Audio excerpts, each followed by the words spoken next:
After 45 years of quiet marriage, 72-year-old Margaret Sullivan believed she knew every unremarkable detail of her husband's life.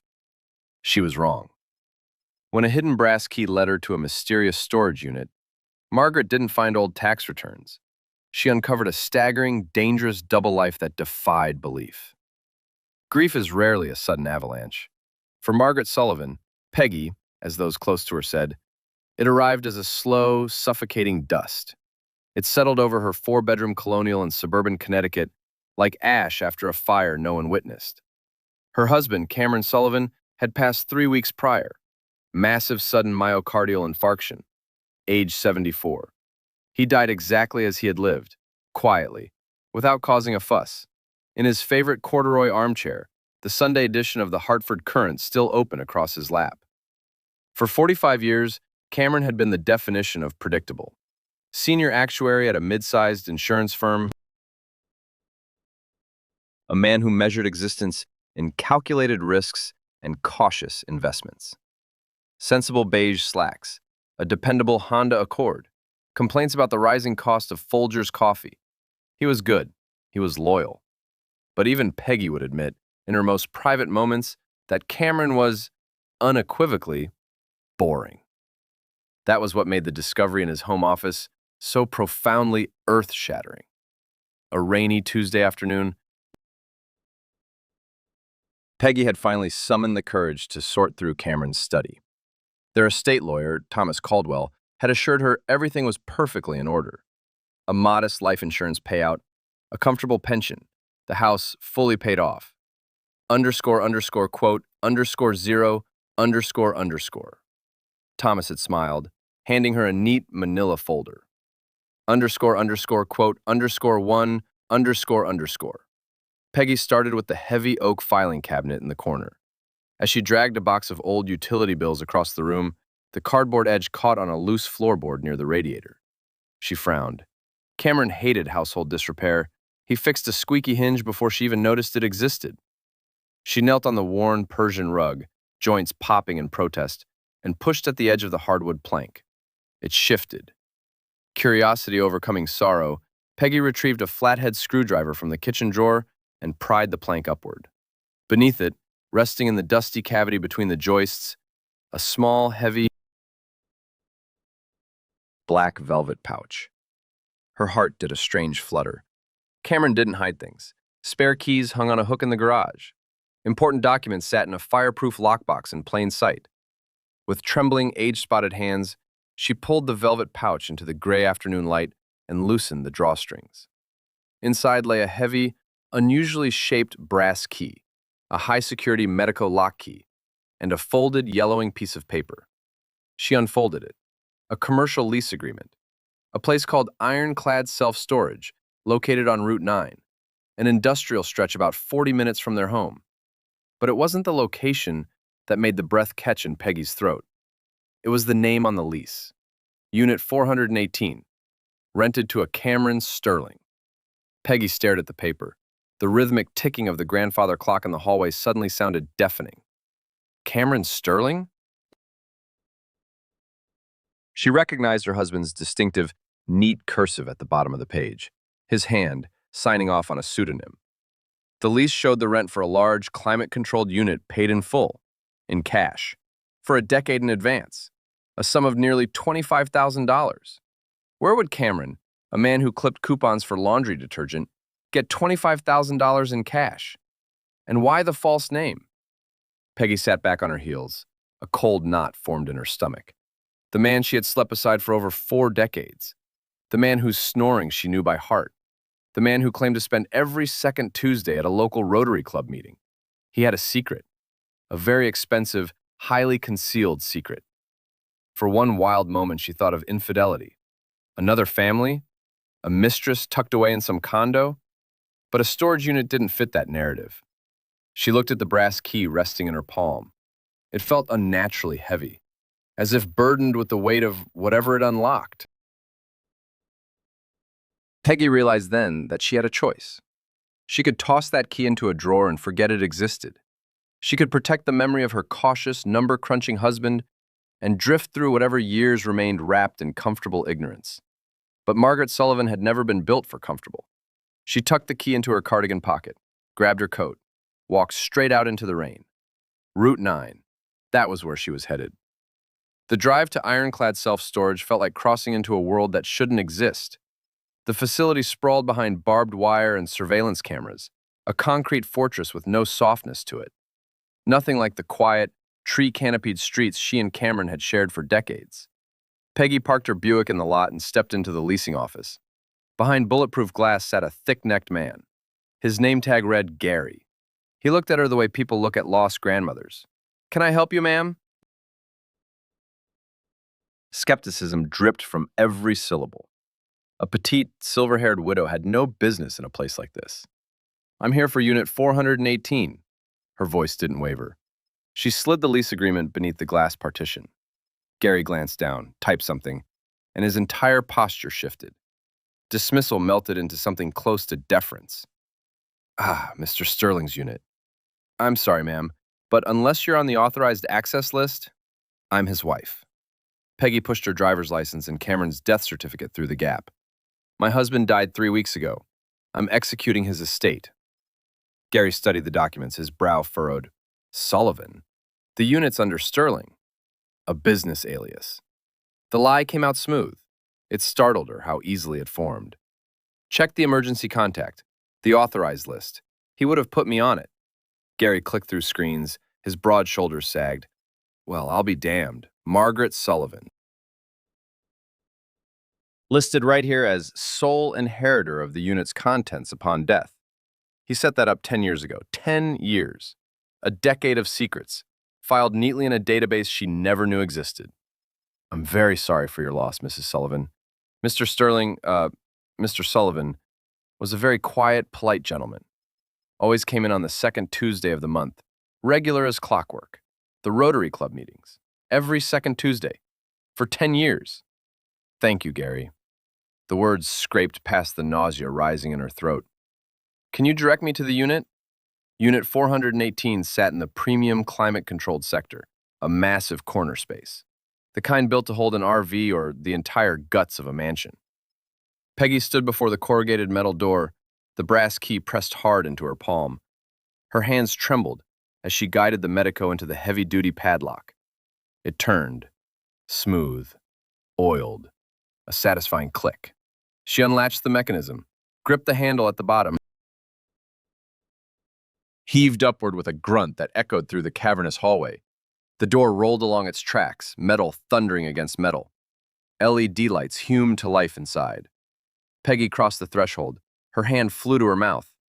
She had expected cardboard boxes, dust, maybe an embarrassing collection of something, old furniture nobody wanted.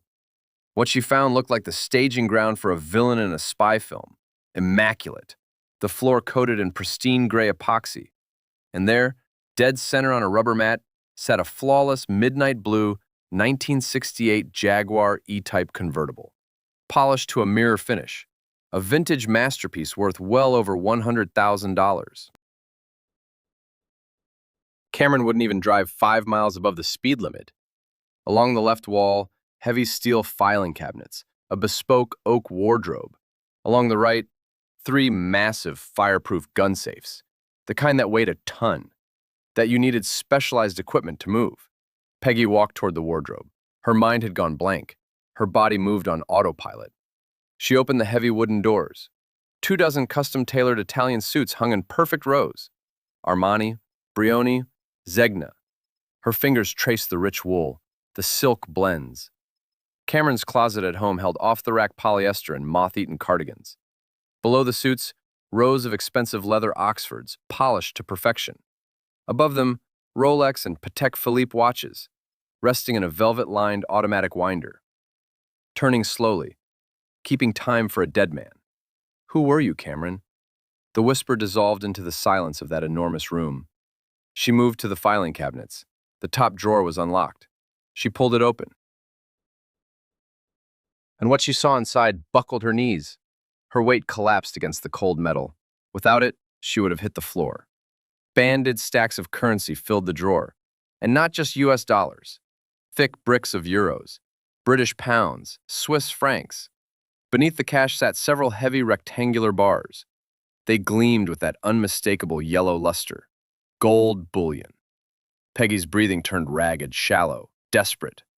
She felt like a trespasser in a stranger's life, an intruder stumbling through the shadow world of a ghost who had worn her husband's face for decades. She pulled open the next drawer down, a heavy leather ledger, a small metal lockbox already unlatched. Inside the lockbox rested 6 different passports. Peggy lifted them out, flipped them open one by one. Her husband's face stared back from every single photograph. The same gentle eyes, the same receding hairline, but the names were wrong. Cameron Sterling, British citizen. Cameron Pierce, Canadian citizen. William Vance. No, wait. William Thorne. William Gallagher, Irish citizen. Thomas Allister, Swiss citizen. The stamps inside told a story of extensive travel: Tokyo, Geneva, Cayman Islands, Dubai. The dates on those stamps lined up perfectly with the times Cameron had told her he was attending out-of-state actuarial conferences. She opened the heavy leather ledger. No insurance tables inside, no actuarial calculations. Handwritten logs of transactions dating back to 1985. 140889. The Monet transfer complete. Zurich account credited. $42 million. 22194. Romanov pieces secured in Vienna. Buyer waiting in Macau. The 3rd of September 2002. Byzantine artifacts fenced. Clean through the shell corp. Her husband. Her quiet, boring, coupon-clipping husband. An international antiquities smuggler. A black market fence for stolen historical artifacts. He had been moving millions in stolen art and gold while coming home to complain about the neighbor's dog barking. Then a sharp, piercing sound shattered the silence of the storage unit. Peggy jumped. The ledger hit the floor with a heavy thud. The sound was electronic, rhythmic, demanding. It came from the very bottom drawer of the filing cabinet. Peggy knelt down, heart hammering against her ribs like a trapped bird. She pulled the drawer open slowly. Inside, sitting alone on the bare metal bottom, was a cheap plastic prepaid burner phone. Plugged into a high-capacity battery bank, kept permanently charged. The phone vibrated violently, ringing a generic, jarring tune. Peggy stared at it, terrified. Who could possibly be calling Cameron here? And how did they know to call now? With trembling fingers, she reached into the drawer, picked up the phone. The small LCD screen glowed bright in the dim depths of the cabinet. A single name flashed across the caller ID. The Dutchman. Peggy stood frozen. The phone kept ringing in her hand, vibrating against her palm. A direct lifeline to the criminal underworld her husband had ruled in secret. She had to make a choice. Hang up, walk away, call the police, or press the green button and discover exactly how deep Cameron's second life went. She took a breath, swiped the green icon, lifted the phone to her ear. Cameron, a cold, heavily accented voice said before she could speak. I know you're dead, which means whoever is holding this phone has access to the unit. Listen very carefully. If you want to live to see tomorrow, do not call the police. I am coming for what belongs to me. The line went dead. The dial tone hissed in Peggy's ear like a viper. She lowered the plastic burner phone. The Dutchman's words echoed through the cavernous, climate-controlled silence of Unit 418. I am coming for what belongs to me. Panic, cold and sharp, threatened to paralyze her completely. A normal person. A normal 72-year-old widow from Connecticut. She would have dropped the phone, run to her Buick, dialed 911. But Peggy's eyes drifted back to the open filing cabinet drawer, the stacks of unregistered cash, the gold bullion, the half-dozen passports bearing her husband's face but not his name. If she called the police, the FBI would swarm her house by midnight, her assets frozen, endless interrogations, suspected of complicity in an international smuggling ring. And worse, police protection was notoriously porous against organized syndicates. If the Dutchman wanted her dead, a patrol car idling at the end of her driveway would not slow him down. Peggy drew a long, ragged breath. Motor oil and expensive leather coated her throat. Survival demanded leverage. Right now, her only leverage was information. She grabbed the oversized leather tote and started packing. 3 thick bundles of $100 bills swept in first. She had no idea of the total, maybe $30,000. Then the burner phone, its charging cord, the heavy leather ledger. Last, Cameron's sterling British passport. She closed the filing cabinet, shut the wardrobe, pulled the rolling metal door down and locked the heavy Medico padlock into place. Rain hammered the windshield as she drove away from ironclad self-storage, and something inside her shifted at a level she could feel in her bones. Margaret Sullivan, the quiet, agreeable housewife who spent her Thursdays at the local botanical garden, was dead. Whoever gripped this steering wheel was someone else entirely, someone new. She needed an ally, someone who understood Cameron's real business. She pulled into a dimly lit diner parking lot and cracked open the ledger. Pages of fenced Romanov jewelry, laundered offshore accounts. She flipped past all of it, hunting for a name she recognized.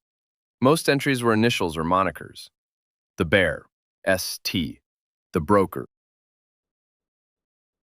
But on the very last page, dated just 2 days before Cameron's fatal heart attack, a brief, hurried note in his meticulous cursive stopped her cold. Meeting with Charles Ree, the Dutchman's timeline. Charles is panicking. Charles. Peggy stared at the name. Charles Whitmore, Cameron's independent tax consultant and financial advisor. A nervous, sweaty man in his early 50s who came to their house twice a year for dinner, always complimenting Peggy's pot roast, always drinking entirely too much scotch. Cameron had insisted Charles was brilliant at finding legal tax loopholes. Now Peggy understood exactly what kind of loopholes Charles had been managing. It was past 6 in the evening, but she knew Charles was a workaholic. She drove straight to his office building in downtown Hartford, a modest brick facade masking what was clearly a front for money laundering. She walked past the empty receptionist's desk, down the hall, and pushed open the heavy oak door to Charles's private office without knocking. Charles Whitmore nearly launched out of his ergonomic leather chair. He was stuffing files into a cardboard box, tie loosened, forehead slick with sweat. "Peggy!" he gasped, eyes darting to the door behind her. What are you doing here?" "We settled the estate probate last week." Peggy said nothing. She crossed to his desk, reached into the tote bag, and slammed the heavy leather ledger onto the polished mahogany. It struck the wood with a loud, authoritative crack. Every drop of color drained from Charles's face. He looked at the ledger, then up at Peggy. His mouth opened and closed like a fish pulled from water. "Quote 7, quote," Peggy said. Her voice dropped an octave, steady, cold. "Quote 8, quote." Charles collapsed into his chair and buried his face in trembling hands. "Quote 9, quote 10. Peggy leaned over the desk. "Quote 11, quote." Charles looked up. His eyes were wide with genuine terror. "Quote 12, quote. Quote 13, quote. Quote 14, quote," Charles whispered. Charles pointed a shaky finger at the ledger. Charles said, swallowing hard, "Then Cameron had a massive coronary in his armchair." "Exactly. Vanderberg believes Cameron tried to steal it, faked his own death, or that you have it and plan to sell. He doesn't believe in coincidences like heart attacks." Charles snatched a stack of folders, crammed them into his box. "I'm leaving, Peggy. There's an airstrip in New Jersey tonight." If Vandenberg's men are already calling the burner, they're already stateside. If you don't hand them the Vermeer, they will torture you until you do. Then they will kill you. "I don't have it," Peggy said, desperation finally splitting through that stoic mask she'd worn for decades. "It wasn't in the storage unit. Then you'd better find it." Charles zipped his briefcase shut. Cameron was paranoid. He would never leave a $200 million stolen masterpiece in a commercial storage unit. He hid it somewhere he could watch over it, somewhere close. He brushed past her, nearly running for the door. "Good luck, Peggy. Don't contact me again. Clear the ground floor. Check the bedrooms. The old woman's car is outside. She is here." Peggy stared at the priceless Vermeer, then up at the wooden stairs. No gun, no alarm system, no second exit. The basement had one way out, and the cartel stood at the top of it. Trapped in the dark with a $200 million target pined to her chest. She needed something, anything, Her eyes swept the workbench in a frenzy. Wrench, screwdriver, hammer. Nothing that would slow down armed professionals. Then she saw it. A large red metal canister near the hot water heater. Cameron's industrial-grade aerosol polyurethane sealant, highly flammable, sitting right beside a box of long wooden fireplace matches. Margaret Sullivan wrapped her fingers around that canister. If Cameron's ghost expected her to die quietly in this basement, he had badly misjudged her. Above, the heavy footsteps reached the top of the stairs. Old floorboards groaned beneath the weight of the men. Peggy stood motionless in the damp darkness of the cellar. The only light came from one flickering fluorescent tube above the workbench. In her left hand, the wrapped canvas of Johannes Vermeer's The Concert. In her right, the heavy red canister of industrial polyurethane sealant. Between her teeth, a single extra-long wooden fireplace match. "Check down there," a gravelly voice, the accent thick, unmistakably Dutch. The basement door swung open. A sharp wedge of yellow light fell down the wooden staircase. A man stepped onto the top landing. Massive, black tactical jacket. A suppressed Heckler & Koch USP handgun in his grip. He clicked on a heavy-duty flashlight. The blinding white beam swept across dusty canning jars and vintage wine racks. "Mrs. Sullivan," he called down. His voice dripped with false sympathy. "We know you are down here. Klaus Vanderberg sends his condolences for your husband's passing.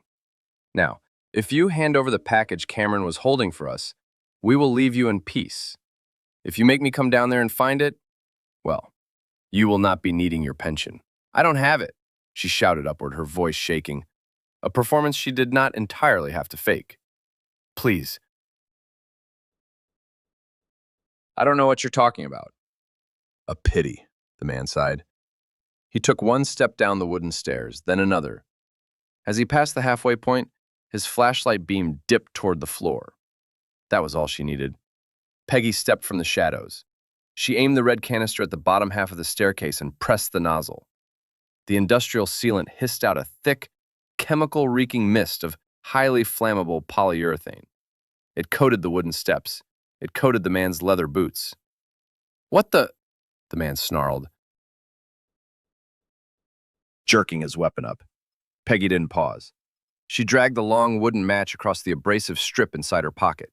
It hissed into flame. One sharp flick of her wrist sent it arcing onto the chemical-drenched wood. Whoosh!